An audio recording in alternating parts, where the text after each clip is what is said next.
In this video, we will discuss some simple features with the FedDataCheck Excel ad hoc worksheet. We will go over different ways to refresh data, defer pivot table layouts, and manage column width.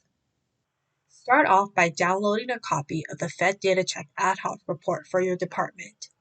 The report can be found on FedDataCheck.net under Ad hoc and Miscellaneous Reports.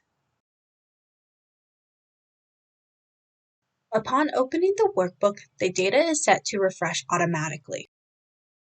To disable this feature, right-click on the pivot table, select Pivot Table option, Data, uncheck Refresh Data when opening file. Now the workbook will not refresh automatically once opened. There are 3 ways to manually refresh the workbook. Option 1. Click on Pivot Table Analyze, refresh. Option 2. Right-click on the pivot table and select Refresh. Lastly, left-click on the pivot table and hit Alt F5 on your keyboard.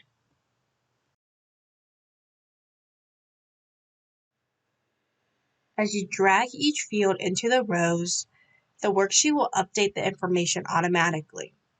If you would like to cut down on the wait time or you have a large dataset, you can check Deferred Layout Update.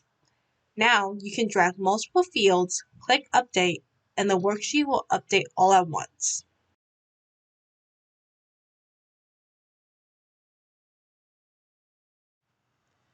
Excel will change the width of the column to fit the field information. While convenient at times, it could make the data hard to read if the field name is very long.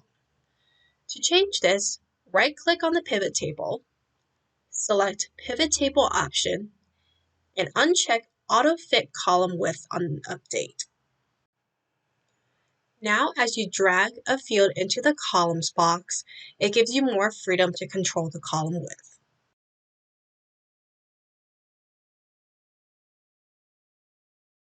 If you have any additional questions, please feel free to reach out to the FedDataCheck team.